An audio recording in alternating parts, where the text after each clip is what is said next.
Hello there, I am Cassandra Quill with Fairy Tales and Fangs, and this is actually the first one that I am doing in my series Bluebeard, Buffy, and the Beast, where I look specifically at Bluebeard tales and Beauty and the Beast tales in the Buffyverse. This is part 1, Ted as Bluebeard. The episodes highlighted are Ted from season 2, episode 11. Content warning. There will be some discussions of child abuse and domestic violence, a brief reference to sexual abuse that is all in keeping with the themes and the subject matter of the episode. So I'm Ted, the sickly loser. I'm dying and my wife dumps me. I build a better Ted. He brings her back, holds her hostage in his bunker of love until she dies. And then he keeps bringing her back over and over. Now, that's creepy on a level I hardly even knew existed. Once upon a time, a young woman marries a wealthy man far older than she is. He has a ghastly, beastly appearance, but she learns to look past it. When he takes her to his secluded castle, far from friends and family, he tells her that she may roam freely, so long as she stays away from the Forbidden Room, the High Tower, the West Wing. She enters the Forbidden Room the first chance she gets. And what happens next? Well, that depends on what tale she's in. If this is Beauty and the Beast, she will, one way or another, find that the beastly man is much less beastly in his heart than most of the men she knows. Even better, she learns to find a certain wild, wonderful beastliness within herself. She grows into a whole, balanced person, in touch with her masculine and feminine sides, and she lives happily ever after with the Beast. Or, if this is Bluebeard, the young woman enters the Forbidden Room and finds the decapitated, bloody bodies of his past wives. One way or another, Bluebeard learns that she has been in the room and has discovered his secret violence. In many versions, he beheads her on the spot, adding her poor mutilated body to those of her predecessors. The trouble is that you don't know which tale you're in until you take the forbidden step and brave the Forbidden Room. And by that point, you've long since been at the mercy of the Beast. Buffy tells us the stories of Bluebeard and of Beauty and the Beast over and over again. The most direct telling of Bluebeard is in Ted. Buffy comes home to an unlocked door. Unsettled, she enters her home to find her mother mid-kiss with Ted. Buffy's slayer instincts are on high alert here, but everyone else, including Willow and Xander, is completely charmed by Ted. His cooking, his apparently affable nature, but towards Buffy, Ted becomes increasingly threatening. At mini-golf, while temporarily separated from the others, Ted threatens to slap Buffy's mouth. He rhythmically whacks his golf club on his leg, the way that many abusers might begin their escalation into violence by slamming furniture or punching a wall as a threat to the would-be victim. This is what I could do to you. Buffy has been raised without abuse, and so she immediately recognizes this as wrong behavior. She tells her trusted adults, as we hope children faced with such threats will do. But she is not prioritized by her mother or even by her friends, even as they insist that they love, support, and prioritize her. Ted's threats and the attempts to control Buffy escalate. When investigating Ted's office, Buffy discovers that he has, on his desk, a photograph that has been folded to show Joyce and hide Buffy. He quite literally wants Buffy out of the picture. He eclipses Joyce as Buffy's parent and seizes authority over Buffy, making her a prisoner in her own home. When she is confined to her room, he enters without her permission, even reading her diary. He is crossing her boundaries while keeping her under his thumb. And while this does not take place in the episode, we can see Ted's forced entry into Buffy's personal, intimate space, i.e. her bedroom, as potentially symbolic of some of the kinds of sexual transgression that some children face in similar real-life scenarios.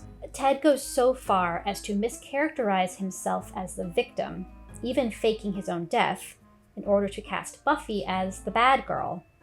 At last, even Buffy doubts her own goodness and believes she deserves punishment. And as a personal aside here, This particular tactic from Ted reminds me of an experience that I had in my early 20s. So I used to volunteer with foster children, and I remember once that there was a young boy who came to me crying because a teacher had yelled at him.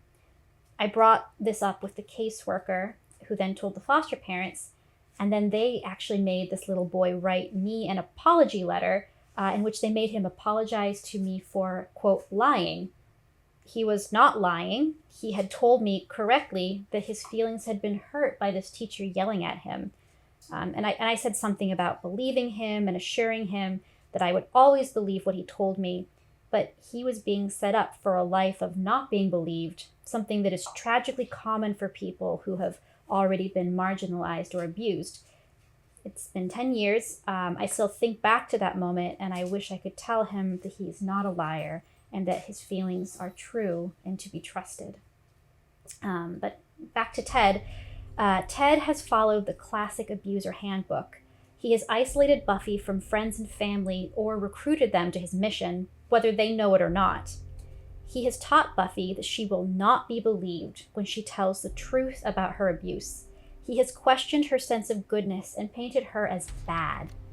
He has crossed her boundaries. He has made her aware that violence towards her is a very real likelihood if she commits any of the, quote, forbidden acts.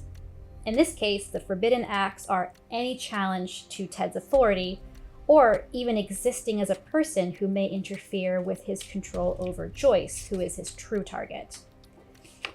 Buffy has also entered one forbidden room, Ted's place of work, which she visits to investigate him.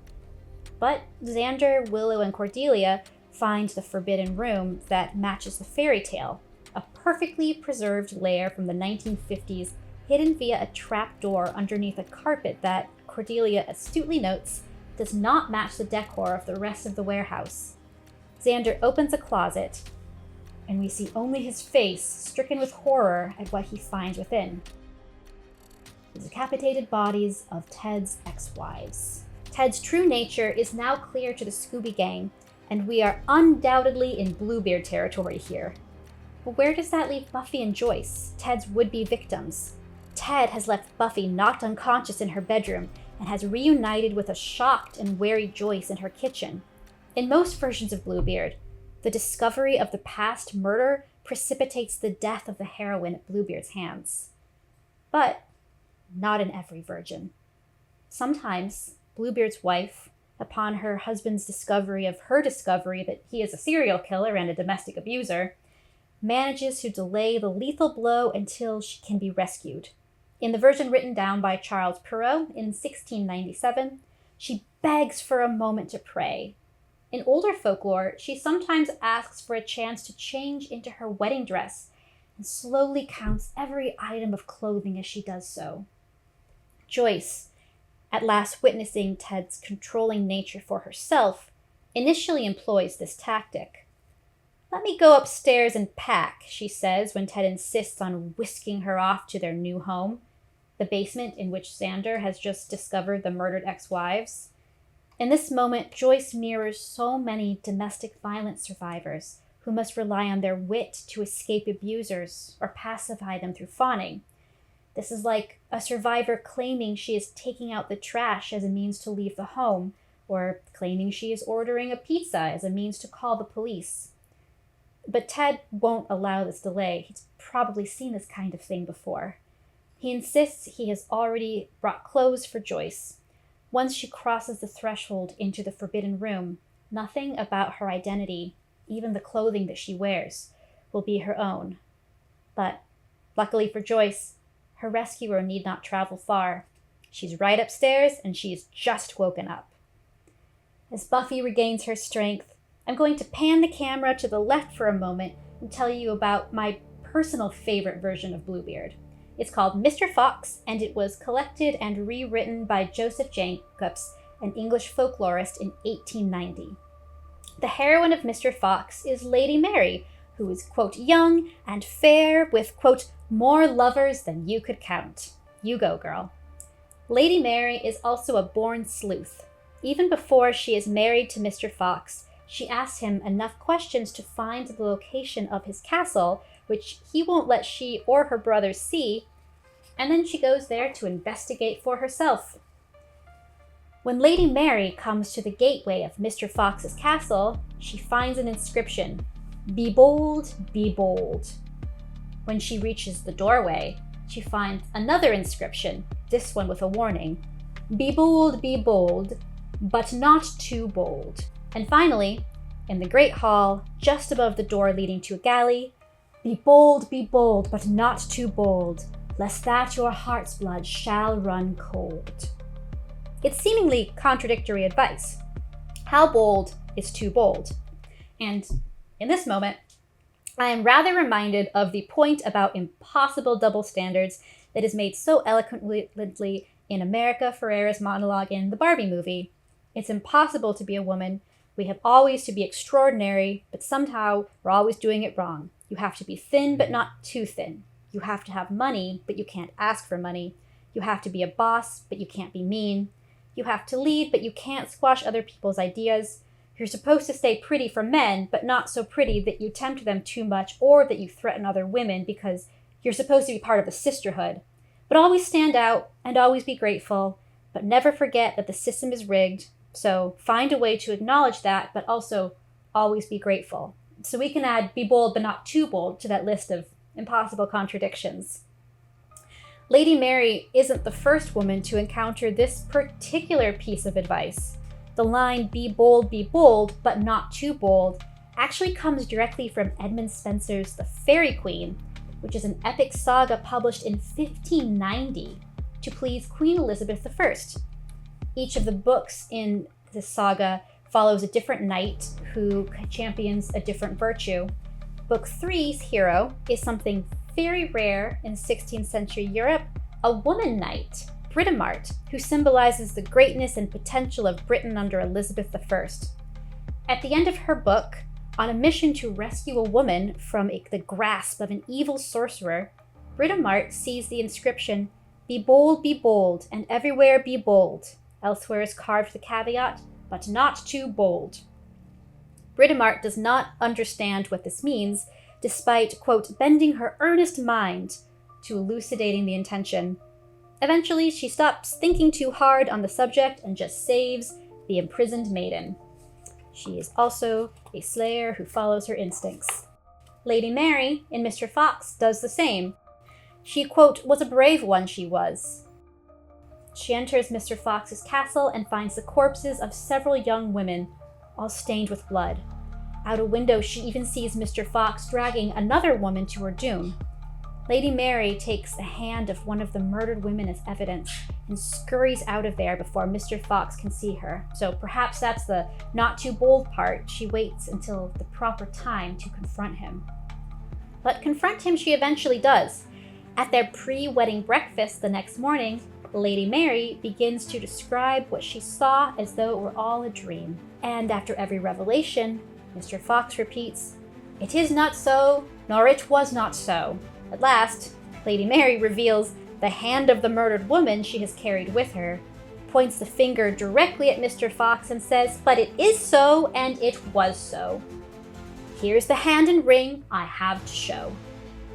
The crime revealed, the evidence provided, Lady Mary's brothers fall upon Mr. Fox and cut him to pieces. Buffy, brave as Lady Mary and strong as Britomart, needs no one else to save her today.